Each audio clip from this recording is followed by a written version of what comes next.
본격적으로 좀 투자의 참견 진행해 보도록 하겠습니다. 지난번 우리가 이 영화 블랙머니 있지 않습니까? 블랙머니의 실제 이야기죠. 이 외환은행 론스타 헐값 매각에 대해서 저희가 좀 얘기를 나눠봤습니다. 상당히 좀 반응이 뜨거웠습니다. 우리 시청자분들이 상당히 좋아해 주셨는데요. 제가 영화를 봤습니다. 블랙머니. 근데 마지막 자막 내용이 상당히 좀 마음에 걸리더라고요. 영화를 보니까 이제 좀 이해가 저번 주보다는 사실 이해가 좀 많이 되기 때문에 좀 궁금한 점들이 제가 좀 오늘 많이 생깁니다. 어디까지가 의혹인지가 궁금한데 이 론스타가 사실 사모펀드이지 않습니까? 그렇기 때문에 좀 이 론스타가 지난주 방송에서 이 미국 우리 김본스타님께서 미국의 이 조지 부시 일가와 연관이 있다라고 하셨었습니다. 그런데 이게 부시 일가가 어떻게 시작이 됐고 그리고 이런 사모펀드들의 좀 또 다른 대표적인 예 이런 게 좀 뭐가 있을까요? 일단 네. 뭐 론스타에 대해서 얘기를 좀 드릴게요. 이걸 만드신 감독님께서는 이런 얘기를 하셨습니다. 이거 론스타 외환은행 얘기 아니다. 네. 그냥 아니다라고 하는데 다들 알고 있잖아요, 이거는. 근데 론스타 금액마저도 다 똑같으니까. 예. 론스타 같은 경우가 이제 텍사스주의 별칭이 뭐냐면 네. 그러니까 미국의 텍사스주의 별칭이 외로운 별이에요. 그게 이제 론스타예요, 이름이. 아, 외로운 별 론스타. 네, 론스타. 네. 론스타. 거기서 이제 유래를 했는데 텍사스 하면 뭡니까? 미국 보수 네오콘의 상징. 네. 보수 우파의 상징, 네오콘의 상징이거든요. 이 텍사스 같은 경우가 이제 석유 쪽 이 부분 산업하고 연관이 있어서 부시 대통령, 아버지 부시, 아들 부시 전부 다 그쪽하고 연관이 있고요. 네. 그리고 심지어 이 외환은행 매각 직전에 부시 대통령 방문해가지고 무언의 압박, 조율이 있지 않았을까라는 의혹. 아, 네. 의혹입니다. 네. 말 정확히 들으셔야 돼요. 예.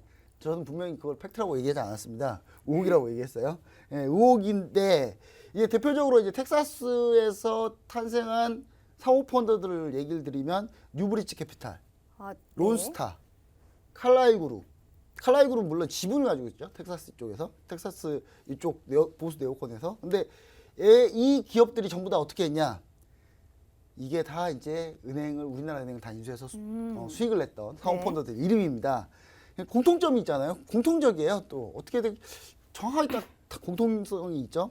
근데 요걸 이제 이해하려면 우리가 한 가지 영화를 더 결합시켜야 돼요. 블랙머니 말고. 영화 국가 부도의 날을 연관 한번 시켜볼게요. 네네. 연관 시켜보면 이게 IMF 때거든요. IMF 때인데 론스타가 IMF 때 국내 부실채권을 거의 싹쓸이합니다. 네. 왜 싹쓸이할 수 있었냐? IMF화에 있었기 때문에. 네. 그 싹쓸이에서 각각 2배 이상의 수익을 냅니다. 론스타가. 물론 수익 낸 게 잘못된 건 아니에요. 네. 근데 그 부실채권의 평가가 과연 공정했느냐는 의혹. 의혹이에요. 이것도 의혹입니다. 예. 2000년 들어서 론스타가 이제 동양종금을 인수했고요. 네. SKC 4억을 매입했고 스타타워 되게 유명한 그 네. 빌딩 강남 있잖아요. 파이낸스 센터 말씀하시는 거죠. 네. 스타타워를 매입하면서 총 3,500억의 수익을 거둡니다. 정말 잘해요. 예. 부동산 투자로 그렇게 부동산 하죠. 투자와 네. 기업 M&A로. 네네. 그 다음에 스타리스, 극동건설을 인수하면서 1조 원대 수익을 거두고요. 음. 외환은행은 배당 빼고 일단 배당 빼고 샀다가 판 시세 차익만 약 4조 5천억 추정입니다. 배당 포함하면 넘어가요. 5조가 넘겠네요. 5조가 넘어가요. 네. 네.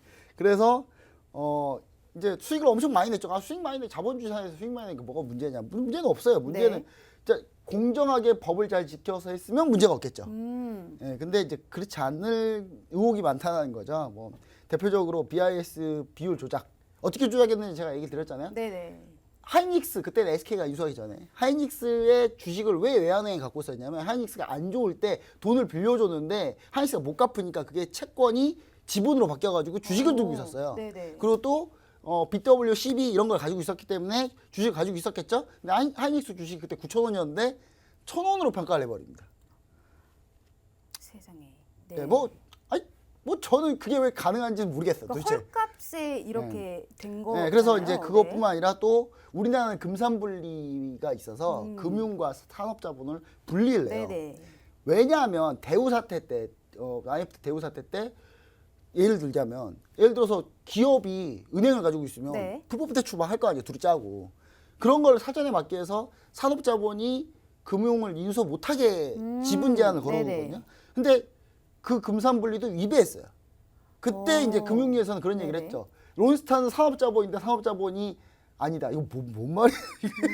한마디로 나는 음주운전 했는데 아니 술은 먹었는데 음주운전 하지 않았다. 네. 이거 똑같은 얘기인데 좀 도무지 이해가 왜 이게 가능했는지가 참 미스테리합니다. 이거 말고 탈세 세금 안 내고 도망갔거든요. 네. 예, 그리고 세금도 저기 조세피난처에 다 해놓고 그리고 이제 요거 또 하나 더 있는데 이거 얘기가 좀 애매한데 이건 찌라시입니다. 찌라시. 네. 찌라시에 나온 내용이에요. 찌라시 나온 내용을 방송에서 왜 하냐. 뭐 이런 의혹도 있다는 걸 알려드리는 네네. 거예요. 공공성을 위해서 알려드리는 거예요. 하나은행이 인수했잖아요. 하나금융지주가. 네. 그때가 이제 MB 정권이었는데 그때 이제 MB 정권에서 이제 하나금융지주의 그 회장님이 이제 MB 분하고 이렇게 아주 친한 관계죠. 예, 그래서 이것도 혹시 짜고 치는 거 아니야? 뭐 이런 얘기도 있었어요. 론스타가 빨리 엑시트하게 도와준 거 아니야? 그 정치계가 그럼 판을 좀 아니 그러니까 뭐 이거 이끌었다는- 의혹이에요. 네. 의혹과 네네. 찌라시 뭐 이런 거예요. 그러니까 중요한 건 이제 그런 의혹도 있다. 뭐 이런 거 알려드리는 것 뿐입니다. 네네. 뭐 그렇다는 건 아니에요. 국민 혈세로 근데 중요한 건 이거 뭐냐면 이 은행들 IMF 때 다 망했는데 예를 들면 그 17조 그러니까 제일은행 같은 경우는 우리나라 혈세가 17조나 들어갔어요. 국민들 혈세가. 근데 그거를 헐값에 넘겨버린 거예요. 네. 국민들이 모아준 그 돈으로 17조를 때려부어서 은행을 살려놨더니 그 은행을 헐값 사서 팔고 나간 거죠. 뭐 이제 그런 뉴브리지 캐피탈이 이제 그렇게 해서 헐값 인수해서 네네. 갔고요. 그뿐만 아니라 한미은행도 마찬가지입니다. 칼라일 그룹에서 했던 한미은행도 마찬가지였고요. 근데 우리나라 혈세 안 들어간 은행이 없었으니까. 네. 예, 뭐 그런 과정이 있었습니다. 그리고 세계 최고의 이제 전 세계에 있는 사모펀드들 좀 얘기를 들어보면 블랙스톤 엄청 유명합니다. 전 세계 최고의 네. 사모펀드죠. 블랙스톤이 있고 그다음에 칼라일 그룹 아까 얘기 드렸던 그 전 세계 3대 사모펀드 중에 블랙스톤 그다음에 칼라일 그룹 그다음에 KKR. KKR은 언제 유명했냐면 우리나라 오비 맥주를 인수해서 400% 수익을 낸 사모펀드로 유명하거든요. 그래서 중요한 건 이제 이런 회사들이 있는데 사모펀드가 이제 돈이 많으신 분들이 이제 소수로 모여가지고 익명성이 보장되고 그 영화 보면 이제 그게 뭐 한국인이었다 뭐 이런 얘기가 있는데 그거는 영화고요. 네. 예, 밝혀진 얘기는 아닙니다. 예. 그리고 국내로 유명한 사모펀드는 MBK 파트너스, 한행컴퍼니, IMMP, 그다음 칸사스 자산운용, 그다음에 맥쿼리 이렇게 있는데 이 사모펀드들 활동이 많아요. 맞는데 중요한 거는 좀 법을 잘 지키고 그다음에 이제 금융당국에서 공정하게 일을 처리했으면 네. 뭐 이런 얘기들이 안 나오지 않을까. 예, 이런 얘기를 좀 드려보고 싶습니다. 저 이런 얘기하면서 살짝 무섭네요, 방송이.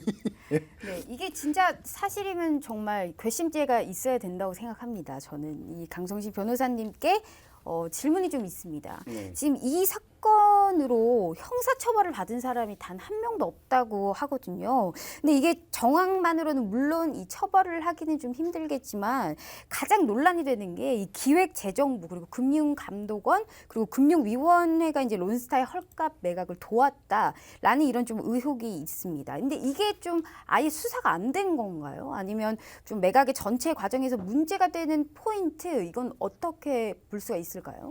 일단은 네. 뭐 그때 당시 일어났던 일에 대해서 제기된 의혹들을 네. 보면은 그런 거예요. 뭐 의혹에 불과합니다만 말씀하신 것처럼 어쨌든 언론에서 말을 하기를 이제 뭐 수사는 진행이 됐다. 수사는 진행이 됐는데 검찰이 이상하게 네. 수사를 조기 종결을 시켰다.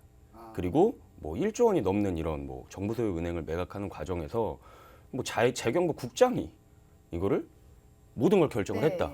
그리고 문서까지 작성을 했다라는 결론이 났다는 거죠. 그리고 이마저도 뭐 정책적 판단에서 이렇게 됐다라는 걸로 유야무야 결론이 네네. 나고 그러나 이제 뭐 우리가 생각하는 거는 그거잖아요. 거대한 음모가 과연 있는 것인가? 그리고 윗선 그리고 막 네. 정관계 로비 이런 의혹 등 뭐 핵심적인 내용들이 규명이 안 됐단 말이에요. 규명이 안 된 상태에서 뭐 몸통은 다 빠지고 네. 꼬리 자르기 식의 어떤 수사로 종결된 게 아닌 것인가 이러한 이제 의혹들이 제기가 됐었죠. 그래서 이거에 대한 공소시효는 얼마 정도 되죠? 이게 어떤 혐의인지에 따라서 죄가 2011년 정도. 그러니까 죄가 네. 뭔가에 따라서 다 달라요. 다 달라요. 아. 시효는. 그러니까 검찰이 어떤 죄를 누구한테 뭐 예를 들면은 의혹이 있는 핵심 인사들이 있을 거 아닙니까? 네. 그러면 이 사람들한테 어떠한 죄목을 씌우느냐에 따라서 그 죄에 따라서 아. 씌우는 달라져요. 네. 그런데 이거는 뭐 검찰이 어떤 죄를 적용하실까는 할 것인가는 이제 판단할 문제고요. 네. 그리고 어쨌든 뭐 이런 게 있어요. 최근 론스타 이슈가 그 영화를 통해서도 또 한번 급부상을 했잖아요. 그러고 나서 재수사 그리고 관련자들에 대한 엄벌, 처벌 이런 거를 요구하는 목소리들이 이제 높아지고 있는데 아이러니하게도요. 이때 당시에 론스타 수사를 진행했던 그 검사들 중 한 명이 현재 이제 윤석열 검찰총장이에요. 아, 네. 네네. 그래서 론스타 수사를 과연 이제 재개를 해서 아. 관련자들의 혐의를 네. 이번에는 제대로 밝혀낼 수 있을지가 이제 귀추가 주목되는 것 같습니다. 지금도 뭐 론스타하고 한국 그 세금 소송 계속 네, 그 진행되고 부분은 있잖아요. 이제 저번에 말씀드렸던 음, 부분이고 네. 이거는 그러니까 론스타가 우리나라를 상대로 정부를 대상으로 이제 소송을 네네. 건 거고 이제 이거는 말 그대로 그런 수많은 의혹들이 있는데 네네. 이게 제대로 수사가 됐는가 음. 이제 이런 거에 대한 말씀을 드리는 거죠. 네, 알겠습니다.